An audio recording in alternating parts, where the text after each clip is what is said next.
భారత రాజ్యాంగాన్ని కాపాడుకునే బాధ్యత అందరిపై ఉందని కాంగ్రెస్ పార్టీ సీనియర్ నేత వి హనుమంతరావు చెప్పారు.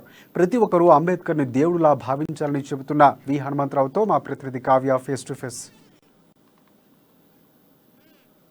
ఇదే సందర్భంగా ఈరోజు గాంధీ భవన్లో బట్టి విక్రమార్క ఆధ్వర్యంలో సెమినార్ అయితే నిర్వహించారు. దీనికి సంబంధించి ప్రస్తుతం మాట్లాడడానికి సీనియర్ లీడర్ విహెచ్ మనతో ఉన్నారు. అని అడిగి సో చెప్పండి, ముఖ్యంగా కాన్స్టిట్యూషన్ గురించి.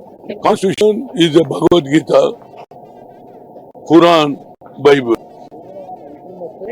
When he was constituted this for Parliament, everybody was appreciated because he knows about the equality and also the biggest point. Vote is not a big man was 2 vote or 3 vote.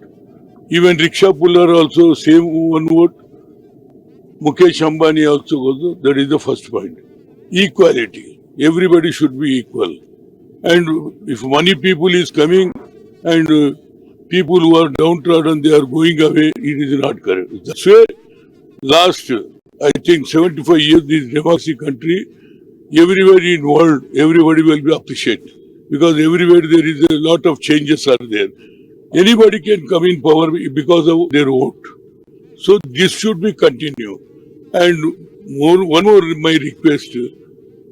Today the situation is everybody was contested from particular party. After people got given a verdict, they are changing the party. That is not, they are insulting the people. People have voted for hand and they are going and traveling in a car. It is not correct. That should be there because judiciary I am requesting he rightly expose the interesting issue is the non-corrupted personal voice is a good man, and today they appointed person who's the election commission. Within a 24 hours, President of India also put signature. Now judiciary has. I want to see that the judiciary can interfere and safeguard the interests of the constitution right చూసారు కదా. So ఏదైతే రాహుల్ జోడో యాత్రకు సంబంధించి ఖచ్చితంగా Congress party బలపడింది అయితే వాళ్ళు వ్యక్తం చేస్తున్నారు. ఇప్పుడు ప్రజలు కూడా తెలుసుకుంటున్నారనేసి అయితే వాళ్ళు చాలా గట్టి వ్యక్తం చేస్తున్నారు. వీడియో జర్నలిస్ట్ రాజుతో కావ్య.